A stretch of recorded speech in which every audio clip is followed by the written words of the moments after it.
Learn to fight. Yo,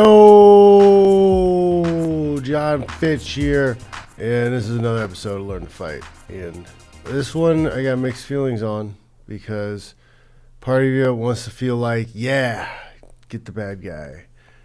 You're the hero, you saved the day, you stopped and thwarted crime from happening. But at the same time, this guy put himself in a position he didn't need to put himself into at all. And it could have went really, really bad for him. Could have been really bad for him. For one, he's jumping into the fray without any knowledge about what to do. He's going to stop this crime from happening. Some guys are trying to steal his car. It's parked in his driveway, and somebody opened the door and is trying to take his car. And he runs out to stop him. Now, I know the intent is good. I'm going to stop crime. I'm going to stop this person from taking from me. But his car is insured, and he's got cameras. He's got the police at his disposal. He could call. Yes, I understand you're your own first responder, and you can't rely on somebody else to defend you, but it looks like they're just after the car. I don't know if he needed to go after this guy the way he did. But he does. He goes after him and doesn't really know what he's doing. It gets kind of not great for him because the guy who tried to steal his car had friends, and they run up. It doesn't end until the guy's wife starts screaming about calling the cops. So when they realize that the guy wasn't alone, they took off. They might have beat that guy to death, you know? Let's look at this just so you can see what I'm talking about here, all right? So we can see here the guy sneaking up on the car, sneaking in, looking to either steal the car, maybe take the radio. I'm guessing he's trying to take the car, but he didn't shut the door. So, the guy comes out, grabs him. All intentions are good. I think he got the phone fell out, so he's keeping the phone, threatening to keep the phone. And then his friends come around the corner. This guy was in like a fireman's carry position. I don't know if he knew anything. Now he's got two guys and a third guy waiting his turn. Has he got a knife? Has he got something more lethal? Or he's just a chicken. He just wasn't ballsy enough. He's the driver, I guess. Then the lady yells, "I'm going to call the cops." 3 dudes take off. The last guy finally gets away. Nobody got any more hurt than they needed to. They drive off. Two different cars. I'm going to watch this one more time through. All right, guy walks up, talking on his phone. Guy comes out, grabs him. I don't know what he was thinking. What's he going to do? What are you going to do? You're going to shoot him? You're going to mace him? You're going to hold him to the ground? I mean, I guess he thought it was one guy, but even then, go out, film him. But this could be bad real fast. He's trying to hold on to the guy for the cops, but these little punks are kicking him, hitting him with a shoe. It looks like a crock. He's hitting him with a crock. These guys have never... You can tell these guys don't train. They don't know what their limitations are, what their capabilities are. These little punk kids. They're barely old enough to drive, probably. Man. I don't know. One more time. So we can get a better appreciation of how weak these attackers were. This guy's lucky this wasn't like a serious group of thugs. He came out, messed this little dude up. Guy tried to run away, dropped his phone. So he's like, haha, now you're in trouble. Got your phone. So the kid's fighting to get his phone back. He's still got it in his hand. You can tell he's still got it in his hand. Then the other guy comes in and starts kicking him. This whole time the guy's trying to wrestle his phone out of the old guy's hands. I don't know if they got it back. I don't know.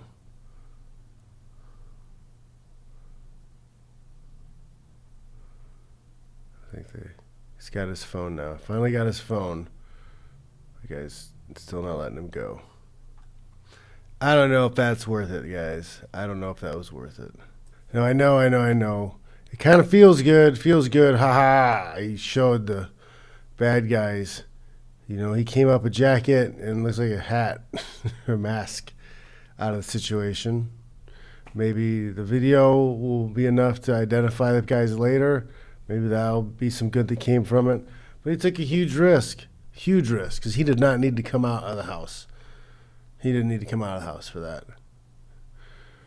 And I don't know where he lives, but if he lived in a place where he's got constitutional carry or he has a concealed carry license, he could come out. Excuse me, what's going on? That might be an option. I don't know though. You'd have to check legally what you are allowed to do. Then you might not be allowed to walk up on somebody like that. I don't know. Feel goods, with all the feel goods that come out of like stopping the perpetrator yourself. That's kind of dumb. He didn't need to do that. Didn't need to put himself in that situation.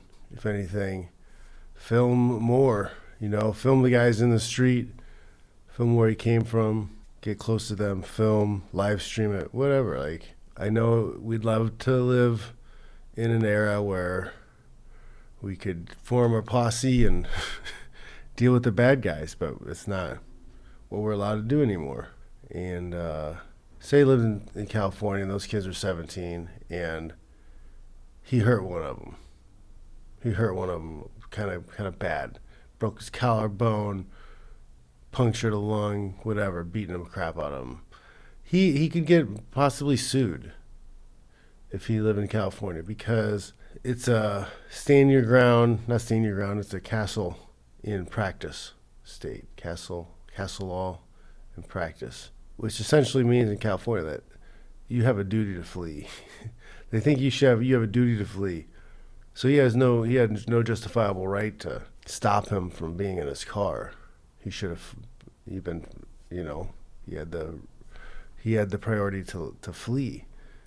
You should close your garage door and lock your house up or run away from the house in the other direction as fast as you can. Get away. Let him have everything. Let him go through everything. Just your job is to run away. This would be a problem. He ran out to stop the guy. Now, on top of location where you live, there could be some legal issues with stopping the guy. He doesn't know what he's doing. What is he doing? I'm gonna go out and fight this man. If you don't have any training, if you've never been in that situation, you don't know what to do. What are you doing? Do you know how to fight? Why are you gonna go out? What are you gonna do when you catch him? I got him. Now what? Oh shit. Now he's gonna fight me because he's a trapped animal. He's gonna fight me to the death because I've got him trapped and he knows what's happening next. He's going to jail. Uh-oh. Do you know what to do? This is a big risk. I took a big risk. I know it feels nice to do justice and stop crime, but he's lucky. He's lucky he didn't get severely injured. He's lucky these guys didn't have a weapon.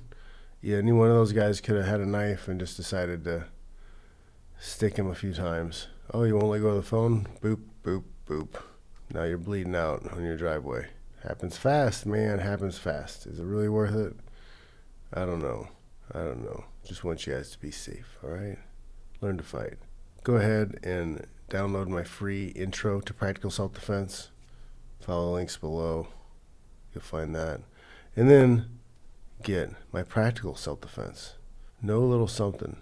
Learn something so you have some idea. This ain't the way, though. Running out to stop crime. You're not Batman. You're not Batman. No one's going to thank you. You're not getting any rewards. All right? Be safe. Be safe out there, guys. I'll check y'all later.